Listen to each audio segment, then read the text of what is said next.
Bonjour, nous voici ce matin avec 2AMH en présence de son fondateur et puis d'un nouvel arrivant au sein de l'équipe qui vont se présenter tous les deux. Allez, je vous en prie, rappelez-nous qui est 2AMH et qui vous êtes. Bonjour Yves. Alors moi, Kevin Joly, fondateur et président du groupe 2AMH. 2AMH, c'est historiquement un atelier d'architecture spécialement dédié, intégralement dédié à la conception et à la réalisation, à l'accompagnement de la réalisation des ouvrages de data center et des campus numériques. On fait ça depuis une quinzaine d'années. Et on a pu accompagner les opérateurs historiques, on en parlera tout à l'heure, notamment ceux des télécoms et les acteurs bancaires historiques dans les années 2000. Et aujourd'hui, on intervient également sur les plus grandes opérations d'hyperscale ou d'IA. Voilà. Et donc, Kevin, à vos côtés. Alors, à mes côtés, Philippe Laplanche, directeur de développement. Bonjour Yves, merci de nous recevoir ce matin. Donc, on a déjà eu l'occasion de faire des vidéos ensemble. J'ai rejoint 2AMH en janvier de cette année. Jusqu'ici, j'étais responsable du développement d'activités data center dans un grand groupe d'ingénierie et j'ai rejoint l'aventure 2AMH pour justement structurer aussi une nouvelle offre, puisque jusqu'ici, on ne faisait que de l'architecture. À partir d'aujourd'hui, on fait de l'architecture et de l'ingénierie, toujours dédiée intégralement à l'activité data center. Donc dans certains domaines que sont la structure, l'acoustique et l'environnement. Alors, on va y revenir sur tous ces éléments. Je vais d'abord m'adresser à Kevin. Kevin, quelle est votre perception du marché aujourd'hui? On sait que le data center est dans l'actualité. Encore il y a 2 jours, on a eu le vote du Sénat qui pousse un peu sur certains éléments. Donc, comment vous percevez le marché, en particulier français aujourd'hui? Le marché français est absolument dynamique, très dynamique. On a aujourd'hui des estimations, suivant les études, d'un CAGR moyen sur tous les acteurs de data center, compris entre 14 et 20 points, ce qui est énorme dans l'économie actuelle. Donc un marché très dynamique, fondé et appuyé sur des atouts structurels qu'on connaît très bien, une électrification massive et décarbonée, des acteurs, des concepteurs qui sont de haut niveau en France et bien sûr une position géographique. Donc ça, nos atouts, ils resteront là, a priori, pendant un bon moment. Et aujourd'hui, on sent que l'effervescence, la géopolitique mondiale fait que la France a une place à prendre. Et aujourd'hui, je pense qu'on a gagné en crédibilité. On a su rattraper une partie de notre retard qu'on avait sur nos voisins allemands. Et aujourd'hui, on sent très bien que la France a des ambitions, même si elle s'inscrit dans un concert européen, à devenir un des acteurs principaux sur l'hébergement des campus numériques. On s'appuie là-dessus sur tout un tas d'études pour regarder que le marché est dynamique. Donc nous, forcément, portés par ce marché, l'activité croît et croissante. On a eu une croissance assez remarquable en 2025. Les perspectives de croissance pour 2AMH en 2026 sont similaires à celles de 2025, mais je pense que tous les acteurs de la filière vont être portés par cette croissance. Et on va avoir, à mon avis, une recomposition assez intéressante du marché. Recomposition des acteurs, je pense, il va y avoir beaucoup de jeux, de chaises musicales qui vont bouger parce que les phénomènes de taille critique vont concerner tout le monde. On voit aujourd'hui la taille des projets, qui sont des projets colossaux. Les acteurs de data center, que ce soit les BET ou les concepteurs en architecture et autres, arrivent à maturité, sauf que les équipes opérationnelles étaient dimensionnées pour des opérations de 10 MW, 5 MW.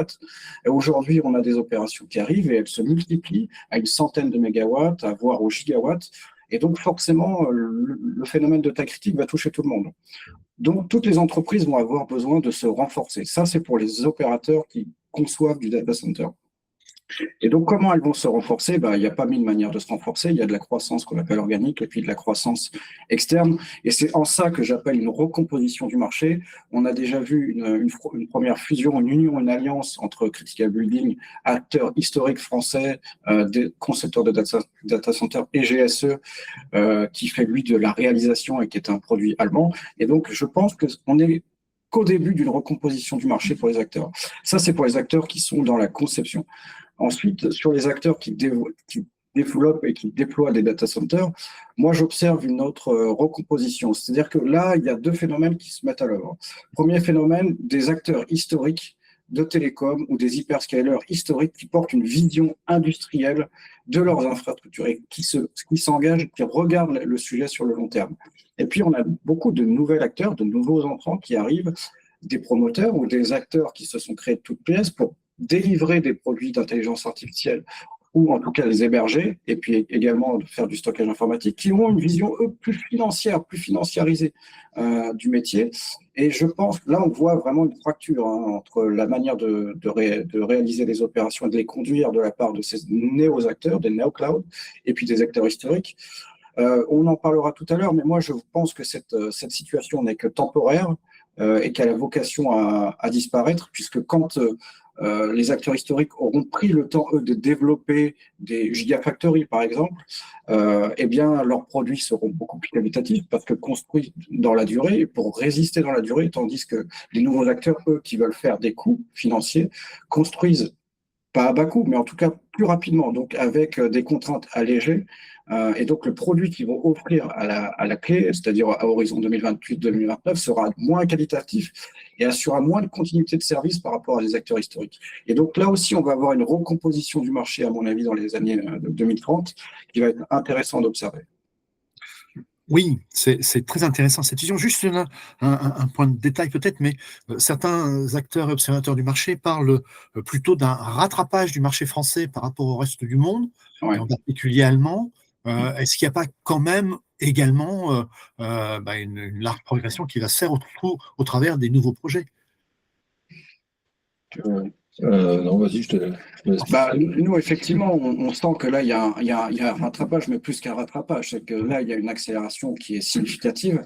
Le nombre de projets qui sont sortis, on voit que RTE, la demande de RTE, alors en fonction des études et des gens à qui on parle, on est entre 13 et 15 gigawatts de demande RTE, donc je pense que tout ça est encore évolutif. Mais 13 gigawatts de demande de raccordement RTE, c'est colossal, c'est sans commune mesure. Il faut savoir que jusqu'à horizon l'année dernière, il me semble que la puissance globale en France, c'était moins de 1 giga. Et là, on s'aperçoit qu'on a multiplié par 13. Donc, ça veut dire que potentiellement, à horizon 2030, on a 13 gigawatts de puissance qui sont dédiés à des campus numériques. Donc là, c'est plus une accélération, c'est vraiment sans commune mesure. Et là, on a non seulement rattrapé notre retard, si tant est que toutes les opérations voient le jour, on en parlera peut-être après, mais si toutes les opérations voient le jour, c'est plus qu'on a rattrapé notre retard, c'est que la France est devenue un pilier mondial du développement numérique et de la souveraineté du numérique. Je pense que la maîtrise des infrastructures, le gouvernement et les services de l'État l'ont très bien compris, elle est fondamentale. Pourquoi? Parce qu'en fait, développer une infrastructure, ça prend une dizaine d'années. Développer un concept informatique, une puce numérique, ça prend quelques mois, ou quelques trimestres. Et donc, le développement du numérique permet d'absorber en fait ce calendrier de long terme. Il faut avoir une vision à long terme de l'infrastructure. Bâtir des infrastructures permet d'être plus efficient d'un point de vue calendaire, si on les a, que si on ne les a pas. Et donc là, il faut absolument qu'on construise massivement des infrastructures, bien sûr, toujours avec une vision souveraine et une vision mesurée par rapport à l'environnement. Il faut rappeler que nous n'avons pas une vision comme nos alliés américains. Nous avons une vision beaucoup plus vertueuse de la manière de produire des data centers avec des économies d'énergie, récupération de chaleur. Aujourd'hui, tous les projets essayent d'être le maximum, en tout cas tout ce qu'on peut faire de manière vertueuse en récupération d'énergie, en optimisation technique, on le fait. Ce qui n'est pas forcément le cas de nos alliés américains, parce qu'eux, ils n'ont pas forcément besoin de l'être du fait des conditions de leur État. Mais oui, effectivement, l'accélération, elle est notable. Tout à fait. On reviendra sur ces projets aussi, sur la qualification de ces projets. Mais je vais me tourner vers Philippe maintenant. Kevin, avec justesse, rappelait en fait, l'acquisition de Critical Building par GES, qui rentre dans une logique industrielle d'ailleurs, on peut le rappeler. Est-ce qu'on peut le comparer au fait que Philippe Laplanche a rejoint Kevin Joly? Alors, je n'ai pas la prétention de dire que à mon niveau, je redessine le paysage de l'univers du data center, mais nous, c'est vrai qu'on a une vision qui est que il y avait jusqu'ici aucun opérateur qui faisait à la fois de l'architecture et de l'ingénierie dédiée à ce secteur d'activité. Ce type de montage, on le retrouve dans d'autres secteurs, on le retrouve beaucoup dans le domaine hospitalier, on le retrouve dans le domaine de la logistique, dans certaines industries. Mais c'est vrai que c'était un marché qui jusqu'ici n'était pas encore très mature, il était relativement peu développé. On le rappelait, hein, la puissance RTE entre 2018, il y avait peut-être 3 PTF qui étaient en cours de demande, quand aujourd'hui il y en a des dizaines et des dizaines simultanément. Donc c'est vrai qu'il y a encore 5 ans seulement, c'était un marché qui était relativement faible. Donc c'est vrai qu'avec Kevin, on a porté cette vision de manière un peu commune, hein, quand on a commencé à discuter tous les deux. On a vraiment eu ce déclic de se dire il faut absolument qu'on monte une double activité d'architecture et d'ingénierie dédiée à cette activité. On serait les premiers. Et je pense qu'on ne se trompe pas en disant cela. Il y a un deuxième effet aussi à cette vision et à cette envie, c'est que même s'il y a un énorme engouement pour la construction des nouvelles infrastructures qui est tout simplement lié à la demande, l'activité d'architecture pure et dure, à un moment donné, elle arrivera à une sorte de plateau, je ne vais pas dire de plafond, mais de plateau, parce qu'on ne va pas construire non plus éperdument des data centers. Il y a un moment donné où ça finira quand même un peu par se calmer. Par contre, il y aura toujours besoin de rénover, il y aura toujours besoin d'améliorer, de faire des extensions sur des sites existants. Et c'est là que la part d'ingénierie sera, à mon avis, prépondérante par rapport à la part d'architecture. Évidemment, on ne peut pas écrire l'histoire avant l'heure, mais en tout cas, on a un peu ce sentiment-là qu'à un moment donné, il y aura certainement un peu une inversion des courbes et que si on n'est pas présent en ingénierie, à un moment donné, l'activité d'architecture risque de décélérer. Et nous, on souhaite rester dans ce domaine parce qu'on pense qu'il y a encore du boulot pour un certain temps. Revenons sur la partie architecture, justement. Kevin, moi, je fais 2 constats. Si on regarde bien les projets depuis, allez, mettons 3-4 ans, je vais le présenter comme ça, mais ce sont des projets qui aboutissent, hein, puisqu'on sait qu'il y a une phase de conception, et puis, en fait, on voit le résultat au moins 2 ans après, puisqu'il y a des délais de construction, etc. Je ferai 2 remarques. La première, c'est qu'on ne parlait pas des architectes avant, ou très peu, hein. Alors qu'aujourd'hui, on parle enfin des architectes sur les projets. Donc, comment vous avez fait pour prendre la place que vous méritez? Et le deuxième point, c'est qu'on s'aperçoit que finalement, les projets aussi évoluent. Aujourd'hui, on n'a plus des boîtes dans lesquelles on va mettre des choses, mais on a des bâtiments qui vont s'intégrer dans une région, dans un territoire, et qui commencent à être jolis. Tiens. Ça tombe bien. Mais ça, c'est le travail de l'architecte. Oui, absolument. Alors, il faut revenir un petit peu aux années 2000 pour savoir à quoi ressemblait un bâtiment de data center. Nous, le premier qu'on a fait, c'est 2007. C'était une boîte à chaussures en bardage métallique, un bâtiment qui ressemblait à un petit entrepôt. Oui. Pourquoi? Parce qu'en fait, la nécessité d'aller concevoir un objet architectural n'avait aucun sens. Et les architectes sont très conscients de ce qu'ils conçoivent et de ce qu'ils réalisent. Quand il n'y a pas de sens à construire un objet architectural, je peux vous assurer que l'intégralité des architectes ne s'embêtent pas à en concevoir, parce qu'il n'y a pas d'intérêt, il n'y a pas d'intérêt d'intégration, on est dans une zone industrielle, etc. Aujourd'hui, la donne a considérablement changé. Pourquoi? Parce que la volumétrie des projets nécessite de concevoir des objets architecturaux. Et vous parlez de joli, mais on peut parler d'intégrer, c'est-à-dire qu'aujourd'hui, il y a une vraie recherche de matériaux, de formes, de volumes, etc. Et effectivement, il y a de très beaux objets architecturaux qui sortent en termes de data center. Moi, je suis très fier de ce que fait la filière ces dernières années, très fier de ce que font nos confrères, et j'invite tout le monde à continuer dans ce sens-là. Il faut, pour avoir des arguments et être accepté par la population, on en parlera certainement après, parce que ce sujet-là va être certainement un des sujets de l'année 2026. Pour être accepté et qu'il y ait une adhésion au data center, il faut que les objets soient remarquables. Remarquable, ça ne veut pas forcément dire joli, mais ça veut dire remarquable, qu'il y ait du sens à ce qu'on fait et qu'il soit observable. Et aujourd'hui, les projets qu'on fait, nous, sont tous hyper intégrés. La volumétrie aussi des échelles, le rapport d'échelle a énormément changé. Aujourd'hui, on parle de plusieurs dizaines d'hectares. Et donc, quand on conçoit un objet architectural sur une dizaine d'hectares, on fait aussi du paysage. Et nous, on a eu cette vocation à concevoir des paysages très vite. C'est pour ça qu'on a une filiale identifiée de AMH Paysage. Parce que quand vous faites 50 hectares avec des bâtiments, vous faites avant tout de l'aménagement paysager. Et ça, il faut que les gens en aient conscience. L'aménagement paysager est fondamental pour avoir une intégration digne de ce nom et qui soit de grande qualité. Peut-être pour compléter ce que dit Kevin, il y a encore peu de temps, les data centers, ils passaient complètement sous les radars. C'était un objet qui était tellement peu connu du grand public qu'il était complètement en dehors de tout débat public. On a bien vu en très très peu de temps, peut-être en l'espace de 2 ans, on va dire que c'est le sommet sur l'IA qui a vraiment commencé à faire rentrer dans le débat public ce nouveau type d'actif. En fait, on n'a plus le choix, même. C'est une obligation. Il y a la partie volumétrie et il y a la partie aussi acceptabilité parce que c'est un objet qui est enfin rentré dans le débat public. Et comme il est nouveau, bah, naturellement, tout ce qui est nouveau, c'est un peu craint de base.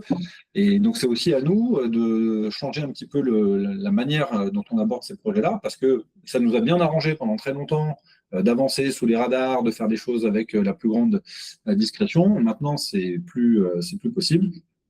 Et l'architecture, évidemment, elle a toute sa part à prendre dans ce débat public, dans l'acceptabilité, dans le fait d'aller discuter avec les riverains et de rendre cet objet pas dire désirable, peut-être pas exagéré, mais en tout cas compris et accepté du grand public. Il y a un rapport à l'image très important. Hein. C'est vrai que ce qu'a rappelé Philippe, dans cette filière, il y a le culte de la confidentialité. Et ce culte-là pouvait être mis en place quand la taille des bâtiments n'était pas très importante. Aujourd'hui, la taille des bâtiments faisant, la confidentialité va toujours s'opérer d'un point de vue industriel, mais par contre, on voit bien qu'elle est difficile en termes d'image à contenir. Et l'objet architectural, c'est la première image que peut renvoyer la filière. Donc, on a intérêt à faire de beaux objets architecturaux. Et ça, j'appelle tous les acteurs à en prendre conscience. La première image qui sera renvoyée par un campus numérique, ce sera l'architecture du campus numérique et son aménagement paysager. Peu importe ce qu'il y a à l'intérieur, peu importe s'il est rentable, pas rentable, quel est l'opérateur derrière, qu'il soit français, européen, américain, etc. Et donc, soyez exigeants avec vos objets architecturaux. Voilà, c'est le message que j'aimerais envoyer à tous nos partenaires. Tout à fait. Et le critère d'acceptabilité qui est important, vous l'avez évoqué. Revenons avec Philippe sur la partie ingénierie. Nous, le constat qu'on peut faire, c'est que avant, on crée une coque. Kevin l'a évoqué, une boîte à chaussures, quelque chose qui est assez fonctionnel, quoi, simple de conception au niveau architectural. Et puis après, c'est la DSI qui a amené son infrastructure et qui mettait ces serveurs-là, la DSI ou l'hyperscale, etc. Donc peu importe. Aujourd'hui, l'impression que l'on a, c'est que l'évolution des technologies, l'intégration aujourd'hui du DLC, par exemple, l'augmentation de la puissance électrique, la recomposition, je dirais, des emplacements des équipements. Aujourd'hui, on sait qu'il faut pouvoir séparer les batteries des UPS, il faut faire un certain nombre de choses. Alors, je ne vais pas faire l'apologie de votre travail, c'est vous qui le maîtrisez, ça. Mais ça entraîne aujourd'hui une conception avant construction qui a changé au niveau des data centers et peut-être de la composition architecturale de ces data centers. C'est-à-dire que j'ai toujours l'exemple en tête du fait que un tuyau pour faire du refroidissement, ça n'a rien à voir avec un câble électrique et ce n'est pas les mêmes volumes et il faut que ce soit composé différemment au niveau de la salle. Oui, alors effectivement, nous on ne fait pas d'ingénierie MEP, climatisation, électricité. Aujourd'hui, on fait tout ce qui tourne autour, mais vous devez on l'intègre. Ah, bien sûr, évidemment, on l'intègre. Et dans les grandes nouveautés qu'on peut voir et qu'on ne voyait pas avant, c'est notamment la partie modulaire, la partie conteneurisée. Tous les premiers bâtiments qu'on faisait, 100% du volume était intégré à l'intérieur du bâtiment. Les groupes électrogènes étaient dans les bâtiments, les cuves à fuel étaient dans les bâtiments, mais parce que ça représentait des volumes relativement faibles. Alors, en proportion, c'était important par rapport à la superficie globale du projet, mais comme on était sur des objets beaucoup plus petits, c'était moins, ça prenait moins de place. Aujourd'hui, sur les grands campus qu'on déploie, vous le voyez, hein, il y a des quantités de groupes froids, de chillers, de groupes électrogènes qui sont colossales. Donc, il y a une organisation de la technique qui est assez différente de ce qu'on a pu connaître jusque-là. Et donc, nous, sur le plan même purement architectural, ça a clairement un impact. Hein, quand vous avez des rangées de groupes électrogènes en extérieur et non plus à l'intérieur du bâtiment, vous devez imaginer votre projet de manière assez différente. Et la manière d'intégrer la technique n'est effectivement plus la même. Aujourd'hui, on parle beaucoup de time to first token. Alors, Oui. là, on va parler un peu d'IA, puisqu'on sait que beaucoup de projets touchent à l'IA aujourd'hui, en tous les cas ceux qui sont médiatisés. Dans le même temps, Kevin, vous avez évoqué tout à l'heure le fait que on est dans une phase où il va falloir parler rétrofit, c'est-à-dire dire qu'il y a toute une série de data centers existants dont il va falloir se préoccuper, parce qu'il faut les mettre au goût du jour. Ou alors il faudra les abandonner peut-être. Et puis on parle de ce time to first token qui peut se résumer à un truc qui est complètement délirant aujourd'hui, c'est-à-dire que aujourd'hui la priorité c'est qu'il faut être en production tout de suite. Or, j'imagine que pour vous, ça doit être une sacrée pression. C'est une sacrée pression, je vous le confirme, une nouvelle contrainte à prendre en compte dans les designs, mais surtout dans les phases opérationnelles. Ça veut dire quoi? Ça veut dire que le premier token et la première machine doit être en fonctionnement dans un délai qui soit un délai compatible avec un investissement de cette taille-là et surtout compatible avec des intérêts de gens qui sont dans des délais qui sont des délais de très court terme. Aujourd'hui, les délais de développeurs d'IA sont extrêmement faibles et je l'ai rappelé tout à l'heure, bâtir une infrastructure, ça prend parfois une décennie. Parce qu'il y a des enjeux de permitting, parce qu'il y a des enjeux de construction, etc., etc. Et comment on fait pour aligner les intérêts d'acteurs qui sont sur une vision à 2 ans et des acteurs qui bâtissent des infrastructures pour une trentaine d'années, c'est un enjeu. Et ça, on pourrait révéler quelques pistes qui sont chez nous, mais on va se les garder pour nous. Mais en tout cas, il y a un vrai enjeu d'évolutivité des bâtiments et surtout de la manière dont on conçoit un bâtiment aujourd'hui. Comment on fait pour le rendre, comment on fait pour le livrer dans un délai qui soit le plus court possible? Pas forcément toutes ses composantes, mais en tout cas une première partie de ses composantes pour avoir quelques millions de tokens qui commencent à tourner. Ça, c'est effectivement un enjeu. Alors, pour faire le lien entre la question précédente et celle-là, il y a aussi la notion de la flexibilité, puisque dans les designs, aujourd'hui, il y a un marché, on sent bien qu'entre le cloud, l'IA, 100% IA, 100% cloud, un mix des deux, des bâtiments hybrides, on sent bien que les programmes de nos clients ne sont pas encore bien définis parce que le marché, on n'arrive pas à l'écrire avec suffisamment d'avance. Sauf que ça a un impact qui peut être énorme sur nos designs. Et donc, nous, il faut qu'on rende très flexible des bâtiments qui ne sont pas du tout faits pour être flexibles à la base de par la quantité d'équipements techniques qu'on y met à l'intérieur. Et ça, aujourd'hui, c'est un vrai challenge pour nous parce que c'est vraiment une demande qu'on voit de plus en plus. Faites-nous un bâtiment qui est capable de tout intégrer, du full cloud, du full IA, de l'hybride, mais dans une même enveloppe, de manière à ce que je puisse faire le même permis de construire, quels que soient les équipements que je vais mettre dedans. Et ça, je peux vous assurer que c'est, et pour nous, architectes, et pour les bureaux d'études MEP, c'est assez challenging. Alors, Kevin, je pense qu'on va faire parler Philippe, comme ça, les secrets, on va les apprendre. Non, on va pas jouer cette carte-là. Philippe, pour reprendre un petit peu sur ton intervention de tout à l'heure et la prolonger, qu'est-ce que tu appelles, alors en plus, je vous tutoie quand je vous vois personnellement, puis je vous vois à l'écran. Donc, Philippe, qu'est-ce que vous appelez l'ingénierie aujourd'hui, celle que vous apportez au cabinet de ZAMH? Celle qu'on intègre en interne aujourd'hui? Oui. Alors aujourd'hui, c'est les missions qu'on a développées, c'est l'ingénierie environnementale, Oui. acoustique et structurelle. Mmh. Pourquoi? Parce que structurelle, parce que c'est celle qui est le plus proche finalement de l'architecture, c'est celle qui fait le plus sens avec la mission d'architecte d'un point de vue purement technique. Et pourquoi environnementale? Parce que ça nous permet d'intervenir très en amont des opérations et c'est un sujet qu'il faut prendre en main très, très tôt. La nature des opérations fait qu'aujourd'hui, la quasi-totalité des projets, enfin, une bonne partie des projets qu'on développe sont soumis à autorisation ICPE et ça a un impact énorme sur le permitting. et sur les délais notamment d'instruction. Et donc, il y a énormément d'échanges entre l'architecte et le consultant environnemental. Donc, on s'était dit qu'intégrer cette compétence-là, pour le client, c'était intéressant d'avoir un unique interlocuteur qui gère tout ça. Comme ça, les enjeux permitting, ils sont à un seul et même endroit. Et en découlait aussi le volet acoustique, parce que dans le volet ICPE, il y a un volet acoustique qui est non négligeable. Et donc, c'est pour ça qu'on a aussi souhaité intégrer cette compétence. Voilà un peu l'histoire et la construction du groupe telle qu'on l'a écrite avec Kevin. La réunion de vos deux compétences, ou de vos deux ensembles de compétences, semble extrêmement logique. Est-ce que ça ne va pas dans le sens de ce que... en fait, nous, la question qu'on se pose, c'est où vont aller les architectes, les bureaux d'études et les contractants? Est-ce que vous travaillez dans ce sens une coopération, une réunion plus forte, voire une seule offre pour l'ensemble? Ou est-ce que les métiers... parce que peut-être, il faut aussi rappeler, Kevin en particulier, aujourd'hui, ça veut dire que vous devez, le cabinet que vous représentez, que vous avez créé, il doit quand même associer un sacré nombre de compétences sur ces offres. Oui, oui, absolument, c'est le cas. Aujourd'hui, nous, on a voulu faire une offre qu'on appelle annexe ou connexe au monde de l'architecture.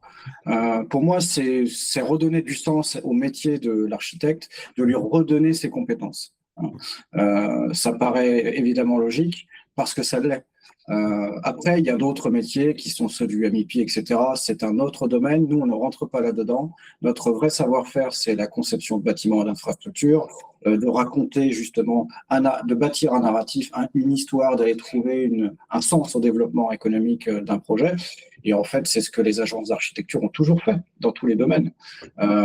Donc, nous, on a décidé de réunir tout ça au sein de notre filière pour proposer cette offre qu'on appelle, nous, une offre globale qui, en réalité, ne l'est pas totalement, évidemment, puisqu'il reste toute la partie MEP, mais en tout cas, d'un point de vue acceptabilité, autorisation, conception des enveloppes, est une offre globale. Voilà.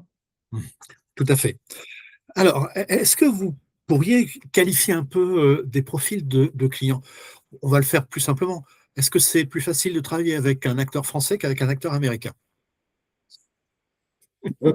C'est différent. Peut-être faire une réponse de Normand. Non, mais c'est vrai que oui, évidemment que c'est différent, mais c'est pas tant entre un Américain ou un Français. La grosse différence, elle va être surtout sur des opérateurs qui ont des standards et des gens qui n'en ont pas. Et c'est sûr que la manière de travailler entre des gens qui ont déjà des standards et des gens qui n'en ont pas, bah, c'est vrai que c'est assez. Voilà, on ne travaille pas de la même manière. C'est pas moins intéressant de travailler avec l'un qu'avec l'autre, mais c'est sûr que ceux qui ont des standards, bah, on va moins, enfin, je ne vais pas dire qu'on va moins leur apporter des choses, mais on est plus là pour vraiment délivrer, pour tout faire pour obtenir le permis. L'enjeu pour eux, c'est d'obtenir leur permis de construire. Et évidemment, de les accompagner sur des enjeux d'acceptabilité, parce que quand même, quand on voit un projet de 50, 100, 200 mégas qui arrive dans une zone rurale, ça pose un peu question aux riverains, et on va les accompagner évidemment là-dessus. Pour des acteurs qui sont un peu plus néophytes, on va prendre par exemple des développeurs immobiliers qui étaient peu sur ces sujets jusqu'ici et qui commencent à s'intéresser à ce sujet. Ils n'ont pas forcément de programme en tête, ils n'ont pas forcément de standards. Et donc, il faut aussi que nous, on arrive à les accompagner pour affiner un petit peu le besoin. Et donc, finalement, on est beaucoup plus impliqué sur quand je dis impliqué au sens, on doit être plus présent encore sur ces projets-là, parce que l'accompagnement est tout simplement plus important que les gens qui ont déjà des cadres internationaux prédéfinis et où on vient assembler, on va dire, assembler le projet. Ouais. Ouais, je porte une affection particulière quand même aux développeurs et aux industriels qui ont une vision des infrastructures sur le long terme. Et on sent que là, en fait, on parle un langage commun. Donc, c'est presque plus simple, même quand bien même ils seraient américains, anglo-saxons, français ou que sais-je, si tant est qu'ils ont une vision industrielle de long terme de leurs infrastructures, le courant passe tout de suite mieux parce que en fait, c'est ce qu'on fait au quotidien, bâtir des infrastructures sur long terme pour durer, etc. Là où on a plus de difficultés, là où c'est pour nous, le vrai enjeu de s'adapter, c'est tous ces acteurs qui ont une vision, j'allais dire, court-termiste, sans être péjoratif, parce que je comprends très bien leur modèle économique et pourquoi il est court-termiste. Et à leur place, j'aurais certainement la même vision des choses. Mais en fait, pour nous, quand on est des bâtisseurs d'infrastructures, évidemment, là, c'est beaucoup plus compliqué. On voit que c'est pas le même enjeu, le time to market n'est pas le même, la manière de développer le projet n'est pas la même. Il y a une forme de stress général qui se met au sein d'une opération et donc elle est répercutée par toutes les équipes opérationnelles. Donc nous, on doit, comment on fait pour assurer, du point de vue de nos équipes opérationnelles, je n'allais pas dire une forme de qualité de travail, mais si, c'est presque ça, c'est-à-dire bâtir une méthodologie qui fait qu'on ne met pas les gens sous pression, parce que en fait, des projets comme cela, on en a des dizaines, et on ne peut pas faire éclater l'intégralité de nos ressources. Donc, il faut effectivement réfléchir aux méthodes de travail en permanence, et ça, c'est un vrai enjeu. Je pense que tout le monde, tous les opérateurs aujourd'hui, tous les acteurs sont traversés par ces sujets, et je pense qu'ils se reconnaîtront très bien dans ce que je dis. Ok. Alors, malgré tout, Kevin, je dirais que vous avez une manière élégante de parler de certains projets. Est-ce qu'on peut qualifier quand même ces projets? Quel est, selon vous, le degré de sérieux sur la majorité de ces projets qui vous sont proposés? Je vais apporter un peu d'eau quand même à ma question. Alors nous-mêmes, en tant que Data Center Magazine, on est souvent sollicité par des gens qui nous appellent en nous disant des choses du style j'ai 10 hectares, je suis sûr que j'ai l'électricité, orientez-moi vers quelqu'un qui va m'acheter mon terrain pour construire un data center. Bon, on a vu aussi sur les projets d'IA des gens qui ont annoncé des choses qui sont, quand on vous annonce aujourd'hui un projet en vous disant qu'il sera en production dans 6 mois, quand on connaît un petit peu le secteur du data center, on est en droit de s'interroger sur le sérieux. Oui, alors moi sans prendre position, hein, mais non, moi, en fait, la réponse, elle est assez simple. Je pense que moi, je décorrèle le discours public qui certainement ne parle pas aux acteurs de la filière, mais certainement aux investisseurs et aux clients des clients, que à la filière, au gouvernement, aux institutions, etc. Et donc, je suis pas vraiment dupe, et je pense que les gens ne le sont pas quand ils disent qu'on va développer le projet en 6 mois. Bon, il y a un jeu qui fait que tout le monde croit pouvoir y arriver, mais en réalité, les développeurs de projets savent très bien qu'en 6 mois, on ne peut pas développer une infrastructure de plusieurs dizaines d'hectares. Quand on a 10 hectares, ça veut dire qu'on a 3-4 kilomètres de clôture, il faut déjà un trimestre pour faire les clôtures, etc., etc. Et donc, on voit très bien que… Mais moi, je suis pas de ce point de vue-là, il n'y a pas de regard critique. C'est-à-dire qu'ils développent un business, ils ont un business model qui est basé sur un time to market, et donc on doit tenir un discours public qui fait qu'on rassure nos investisseurs, etc., parce que sinon ils s'enfuient. Et donc après, je pense qu'il y a tout un tas de… ils ont des plans. J'imagine qu'ils ont des plans. Non, mais effectivement, par contre, ce que vous aviez dit avant, Yves, sur des gens qui arrivent avec des terrains, des propriétaires fonciers qui ont… en fait… oui et non, c'est-à-dire qu'on a vu des gens arriver un peu de manière par hasard, ressortir avec un projet commercialisé qui est un super projet. Et au départ, on s'est dit, bon, qu'est-ce que c'est que cette histoire encore avec 20 hectares à nous proposer dans la Pampa sans électricité, etc. Et au fait, en creusant le sujet, on s'aperçoit, mais disons, il y a vachement de sens à ce projet-là. Finalement, le développement pourrait être effectif. Et d'autres opérateurs qui avaient des terrains a priori plus sexy, entre guillemets, hein, parce que plus d'atouts, n'ont jamais vu le jour. Et donc, on voit effectivement de tout. Alors, moi, je suis… oui, je suis là. On est acteurs et observateurs. Nous, on prend très au sérieux tous les projets qui arrivent, parce qu'on a eu quelques expériences plutôt positives avec des opérateurs qui nous sont arrivés, qui aujourd'hui, ce sont de très, très beaux projets. Donc, nous, on n'hésite pas à analyser tous les projets, puis après, on donne suite ou pas. C'est assez facile pour savoir s'il y aura une orientation positive. Mais en tout cas, nous, on regarde tout avec sérieux. En tout cas. Et alors, je pense aussi que sur les nouveaux arrivants, on essaye un peu de les conseiller. En tout cas, on les questionne sur leur modèle pour comprendre où ils veulent aller. Parce qu'on voit qu'aujourd'hui, il y a plein de gens qui cherchent encore leur modèle. Il y a des gens qui font des joint ventures. Il y a Altaria Vantage qui a annoncé récemment une alliance sur le projet près de Bordeaux. Il y a des gens qui sont plutôt sur le mode de la foncière, qui veulent rester propriétaires des murs et louer l'intérieur.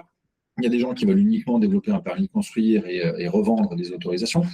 Donc, des schémas, on en voit plein, il y en a plein de différents. Et ensuite, c'est d'essayer d'écouter le client pour comprendre où est-ce qu'il souhaite aller, comment il veut se positionner. Et si c'est pas trop, aussi d'essayer de l'aiguiller pour qu'il trouve son modèle. Avec un objectif, évidemment, c'est que le projet il voit le jour et puis que nous, on puisse continuer à travailler dessus, évidemment.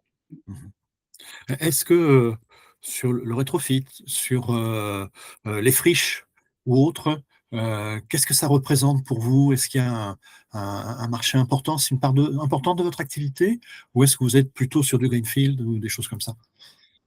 C'est assez équilibré, je Oui, trouve. c'est assez équilibré, oui. Je dirais que la proportion est de 60, 40, 60 projets dans du greenfield et 40 projets de rétrofit ou Grade. d'upgrade ou de transformation de friches industrielles.